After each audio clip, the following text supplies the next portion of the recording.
ঘটনাটি ঘটে আমার মেজো নানার সাথে। আমার মেজো নানার নাম ছিল মজিদ। নানারা ছিলেন দুই ভাই, সবাই একসাথে একই বাড়িতে থাকে, মানে যৌথ পরিবার। নানু বাড়ি যাওয়ার সময় বাজার থেকে ক্ষেতের আল ধরে হেঁটে যেতে হয় প্রায় 10 থেকে 12 মিনিটের পথ। সেই আইলের পাশে একটি 100 বছর পুরনো বট গাছ ছিল। লোকমুখে শোনা যায় সেই গাছে নাকি একটা খারাপ জিন থাকে, যার একটা চোখ নেই আর সে খুঁড়িয়ে খুঁড়িয়ে হাঁটে। বড় নানা পোস্ট অফিসে চাকরি করতেন সেই বাজারে। তখন ছিল বর্ষাকাল। সকালে বড় নানা নানিকে ফোন করে বলে, মজুদকে বলিও বাজারে আসতে, অনেক টাটকা ইলিশ মাছ উঠেছে বাজারে। নানু ফোন কেটে দিয়ে মেজো নানাকে বলে বাজারে যেতে। মেজো নানা বাজারের উদ্দেশ্যে রওনা দেয়। যেহেতু তখন বর্ষাকাল ছিল, তাই মেঘের কারণে সকালেও মনে হচ্ছিল যেন এখনই সন্ধ্যা নেমে আসবে। বাজারে পৌঁছানোর পর বড় নানা মেজো নানা একসাথে বাজার করতে লাগলো। মেজো নানা বড় নানাকে বলল, ভাইজান আজকে মাছ সস্তা আছে, 2 থেকে 3টা বড় ইলিশ কিনেন। বাজার শেষ করে বড় নানা বলেন, তুই বাড়ি যা, আমার অনেক কাজ আছে, আমি পরে ফিরব। মেজো নানা বাজারের ঝুড়িটা মাথায় নিয়ে বাড়ির উদ্দেশ্যে রওনা দিলেন, সেই ক্ষেতের আল ধরে। হাঁটতে হাঁটতে সেই বট গাছের সামনে এসে পৌঁছায়। এমন সময় নানার নাম ধরে কেউ একজন ভারী কণ্ঠে বলে, মজিদ মাছ নিয়ে যাচ্ছিস নাকি? ইলিশ মাছের গন্ধ পাচ্ছি। নানার বুকটা ধোপ করে উঠল। হঠাৎ নানা চোখ গেল বট গাছের ডালের দিকে। নানা দেখল এক চোখওয়ালা খুব লম্বা কে যেন পা ঝুলিয়ে বসে আছে। নানার বুঝতে বাকি রইল না যে এটা সেই বট গাছের খোঁড়াপদ, যার একটা চোখ আছে। নানা খুব ভয় পেয়ে ধোয়া পড়তে থাকে, আর সেই ভূতটি গাছ থেকে তখন নামতে শুরু করে। ভূতটিকে নামতে দেখে নানা কিছু না ভেবে সোজা বাড়ির দিকে দৌড় দেয়। সকালে বৃষ্টি হওয়ায় সেই রাস্তাটা ছিল খুব কাদাযুক্ত। নানা দৌড়ে যাওয়ার সময় আচার খেয়ে পড়ে যায় ধান খেতে। পেছন ফিরে দেখে একটা কালো কুকুর খুঁড়িয়ে খুঁড়িয়ে নানার দিকে আসছে। নানার সামনে এসে নানার দিকে লাফ দিয়ে হাওয়ায় মিলে যায়। নানা আবার উঠে হাঁটতে শুরু করে। নানার মনে হলো 10 মিনিটের পথটা আজকে যেন শেষ হচ্ছে না। একটু দূরে যেতেই নানা দেখলো একটা বানর, যার শুধু একটা চোখেই আছে, সেই গাছের ডাল ধরে ঝুলে আছে। নানা আবারও দোয়া পড়ে দৌড়াতে থাকে। সেই জিনটাও নানার পেছনে পেছনে আসতে থাকে। নানা অনেক কষ্টে বাড়ি পৌঁছায়। বাড়ির ভেতর ঢুকতেই মেজরানি জিজ্ঞেস করে, কি হয়েছে, গায়ে কাদা লাগলো কেন? তারপর নানা নানিকে সব ঘটনা খুলে বলে। সব শুনে নানি বলে একটা মাছ দিয়ে দিতে। নানা নানিকে বলে, মাছ ওকে দেওয়ার জন্য কিনেছি নাকি? তারপর নানা বাজার নিয়ে বড় নানি সহ রান্না করতে যায়। হঠাৎ নানি রান্নাঘরের জানালা দিয়ে দেখে উঠানে শত শত কাক বসে আছে। সেখানে একটা কাক খুঁড়িয়ে খুঁড়িয়ে হাঁটছে। নানি আবার নানাকে বলে, কিছু হবে না, একটা মাছ দিয়ে দেন। কিন্তু নানার সেই একই কথা। রাত হলে বড় নানা বাড়ির দিকে রওনা দেয়, আর বট গাছের সামনে আসতেই দেখে মজিদ নানার মতো দেখতে একজন বট গাছের উপর পা ঝুলিয়ে বসে আছে। নানা কিছু না বলে বাড়ি চলে আসে। এরপর মেজো নানি বড় নানু এসে বড় নানাকে সব ঘটনা খুলে বলে। সব ঘটনা শোনার পর নানা বলে, আজকে আর মাছ রান্না করার দরকার নেই, কিন্তু ততক্ষণে রান্না করা প্রায় শেষ হয়ে গেছে। বড় নানা নানিদের বকাঝকা করে। রাতে খাওয়া দাওয়া করে সবাই শুতে যায়। হঠাৎ কেউ একজন ভারী কণ্ঠে বলে, মজিদ একাই ইলিশ মাছ খেয়ে ফেললি, আমাকে তো দিলি না। এটা শুনে নানি খুব ভয় পেয়ে যায়। বেশ কিছুক্ষণ পর আওয়াজ আসা বন্ধ হয়। নানি ঘুমিয়ে পড়ে।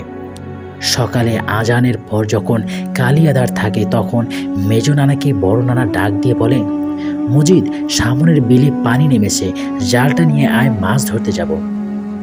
বড় নানার কণ্ঠ শুনে মেজো নানা ঘুমের ঘোরে বলল, আসতেছি ভাইজান। মেজো নানা বের হয়ে উঠানে গিয়ে দেখে বড় নানা উঠানে দাঁড়িয়ে আছে, অন্যদিকে মুখ করে। পাশাপাশি যেতেই পেছন থেকে মেজো নানু নানাকে ডাক দেয়। মেজো নানু ডাকাডাকি শুনে বড় নানা নানু বাইরে আসে। মজিদ নানা দেখলো বড় নানা নানুদের সাথে দাঁড়িয়ে। হঠাৎ নানার চোখ যায় সামনে যে দাঁড়িয়ে আছে তার পায়ের দিকে। নানার বুঝতে বাকি থাকলো না যে এটা সেই ঘোড়া জিনটা বড় নানার রূপ নিয়ে এসেছে, কিন্তু ততক্ষণে অনেক দেরি হয়ে যায়। মেজো নানা দৌড়ে ঘরে আসার সময় হোঁচট খেয়ে পড়ে যায়। সেই জিনটা হামাগুড়ি দিয়ে এসে নানার সাথে ধস্তাধস্তি শুরু করে। এটা দেখে বড় নানা ঘর থেকে একটা লোহার রড এনে সেই জিনটাকে আঘাত করতে থাকে। 3 থেকে 4টা বাড়ি দিতেই সেটা হাওয়ায় মিলিয়ে যায়। সাথে সাথে মেজো নানা বেহুশ হয়ে যায়। নানাকে ধরাধরি করে বাসার ভেতরে নিয়ে আসা হয়। তারপর শুরু হয় নানার রক্তবমি। একটু পরে গাড়ি ডাকা হয় নানাকে হাসপাতালে নেওয়ার জন্য, কিন্তু হাসপাতাল পৌঁছানোর আগেই নানা মারা যায়। এখানে শেষ হয়নি। নানা মারা যাওয়ার পর নানার রূপ ধরে নানিকে ডাকত।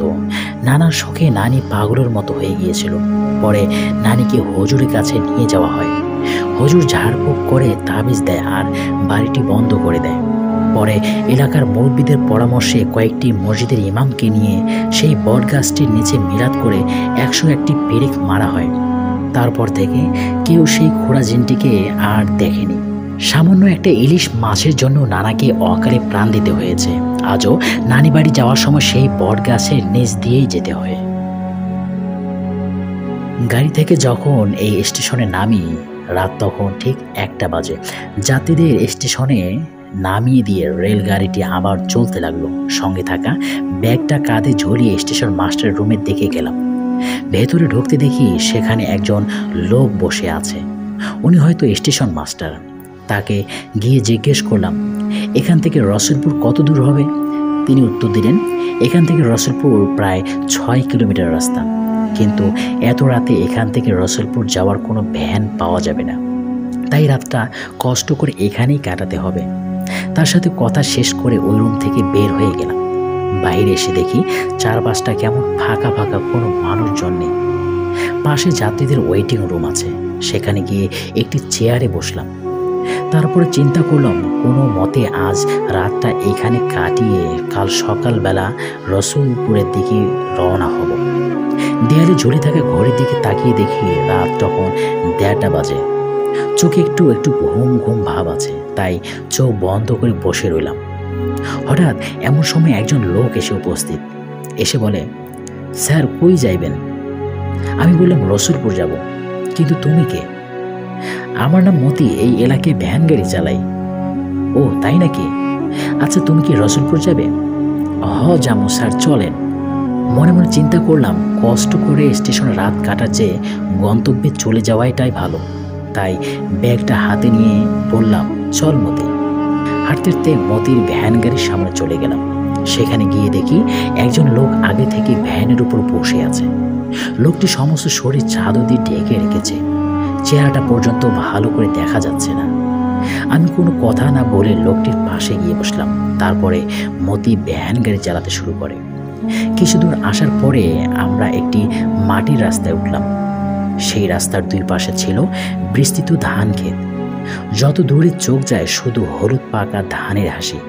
মাঝে মাঝে রাস্তার 2 পাশে হালকা কিছু গাছ দেখা যাচ্ছে।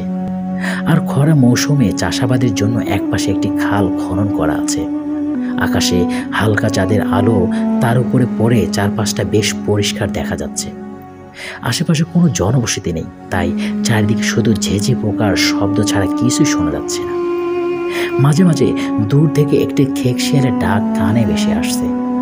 কার্তিক মাসের শেষের দিকে, তাই হালকা একটু শীত পড়ছে। মাঝে মাঝে হিমেল হাওয়া শরীরে কাঁপন ধরিয়ে দিচ্ছে, তাই ব্যাগ থেকে জ্যাকেটটা নিয়ে গায়ে জড়িয়ে নিলাম। একটু পরে মতি জিজ্ঞেস করে, স্যার রসুলপুরে আপনার কে কে থাকে? রসুলপুর আমার এক বন্ধুর বাড়ি। কিছুদিন পরে তার বড় ভাইয়ের বিয়ে, তাই আমি সেখানে যাচ্ছি। ও আচ্ছা। মাঝপথে আসার পরে মতি বলে, স্যার আপনারা বসেন, আমি একটু আসি। বুঝতে পারলাম সে প্রকৃতির ডাকে সাড়া দিতে যাচ্ছে। মতি পিছনের দিকে একটু দূরে গিয়ে রাস্তা থেকে নিচে নেমে গেল। তাকে আর দেখা যাচ্ছিল না। অনেকক্ষণ বসে থেকে আমার কোমরে ব্যথা হয়ে গেছে, তাই ভ্যান গাড়ি থেকে নেমে রাস্তার মধ্যে হাঁটা চলাচল করতে লাগলাম। অনেক সময় হয়ে গেছে, কিন্তু মতি এখনো ফিরে আসছে না। আমি তখন তার নাম ধরে ডাক দিলাম, কিন্তু কোনো উত্তর পেলাম না। আমার মাঝে কেমন একটা টেনশন কাজ করছে, কিন্তু আমার পাশে বসা লোকটির কোনো সারা শব্দই নেই, চুপচাপ বসে আছে। ব্যাগ থেকে তখন টর্চ লাইটটা নিয়ে আস্তে আস্তে ওই দিকে গেলাম, কিন্তু সেখানে গিয়ে কিছুই দেখতে পেলাম না। আস্তে আস্তে আরও একটু সামনে গেলাম। হঠাৎ লক্ষ্য করলাম খালের পাশে কার যেন লাশ পড়ে আছে। কাছে গিয়ে দেখি, আরে এটি তো মতির লাশ। কে যেন তাকে গলা কেটে হত্যা করেছে, আর তার রক্ত গড়িয়ে খালের জলে মিশে সেটিও লাল হয়ে গেছে। এমন সময় লক্ষ্য করলাম ধান ক্ষেতের মাঝখান থেকে কিছু একটা শব্দ হচ্ছে। এক সময় শব্দের তীব্রতা বাড়তে থাকে। বুঝতে পারলাম ধান ক্ষেতের ভেতর দিয়ে কিছু একটা এদিকে আসছে। ভয়ে তখন দৌড় দিয়ে ভ্যানের সামনে চলে আসে। এখানে এসে দেখি চাদর গায়ে দেয়া সেই লোকটি নেই। আমি চারপাশ ভালো করে দেখলাম, কিন্তু কোথাও লোকটিকে দেখা পেলাম না। হঠাৎ লক্ষ্য করলাম দূর থেকে কতগুলো কুকুর শব্দ করতে করতে এদিকে ছুটে আসছে। কুকুরগুলোকে দেখে আমি দ্রুত ভ্যানের উপর উঠে গেলাম। কুকুরগুলো ভ্যান গাড়ির সামনে এসে কান্নার সুরে ডাকতে শুরু করে। মনে হচ্ছে কুকুরগুলো কিছু একটা দেখে ভয় পেয়েছে, তাই ওই দিকে এক দৃষ্টিতে তাকিয়ে রইলাম। এমন সময় খেয়াল করলাম ওই দিকে নিচ থেকে কেউ একজন রাস্তার উপরে উঠেছে। হাতে থাকা টর্চ লাইটটি সেদিকে ধরলাম। দেখি রাস্তার উপরে এক মধ্যবয়সী মানুষ দাঁড়িয়ে আছে। মুখে আর পোশাকে রক্ত মাখা দাগ, চোখ যেন জল জল করছে, আর এক দৃষ্টিতে এদিকে তাকিয়ে আছে। লোকটিকে দেখে কুকুরগুলো ভয়ে সামনের দিকে দৌড় দিল। আমি তখন কি করব বুঝে উঠতে পারছিলাম না। চিন্তা করলাম ভাগ্যে যা থাকে থাকুক, ব্যাগটা নিয়ে সামনের দিকে দৌড় দেব। তাই ব্যাগটি হাতে নিয়ে দিলাম একটা দৌড়। কিছু দূর আসার পরে খেয়াল করলাম সামনে দিয়ে একজন লোক হেঁটে যাচ্ছে। দ্রুত তার কাছে গেলাম। কাছে গিয়ে দেখি এটি ভ্যানের সেই চাদর গায়ে দেয়া লোকটি। তাকে দেখি মনে কিছুটা সাহস পেলাম। লোকটিকে বললাম, ভাই আপনি হেঁটে চলে আসলেন, ওই দিকে কে যেন মতি ড্রাইভারকে খুন করেছে। লোকটি গম্ভীর গলায় উত্তর দিল, তাই নাকি? এই প্রথম আমি লোকটির গলার আওয়াজ শুনতে পেলাম, কিন্তু আওয়াজটি আমার কাছে অতি পরিচিত মনে হচ্ছে। মনের মাঝে কেমন একটা খটকা লাগে। তাই লোকটিকে বলি, ভাই আপনি চাদর দিয়ে এভাবে মুখ ঢেকে রেখেছেন কেন? আপনি কি আপনার চেহারাটা দেখাবেন? আমার কথা শেষ হওয়ার পরে লোকটি তার মুখ থেকে চাদর সরালেন। চেহারাটা দেখে আমি হতবাক হয়ে গেলাম। এটা কিভাবে সম্ভব? একটু আগে মারা যাওয়া মানুষটির চিন্তা হলো কিভাবে? আমার মুখ থেকে তখন আর কোনো কথাই বের হচ্ছিল না। এক সময় মনে হচ্ছে শরীর দুর্বল হয়ে আসছে আর আমি জ্ঞান হারাতে যাচ্ছি। তারপরে আর কিছুই মনে নেই। হুঁশ আসার পরে দেখি আমার বন্ধুসহ তার পরিবারের লোকজন আমার চারপাশে বসে আছে, আর কে যেন আমার মাথায় পানি ঢালছে।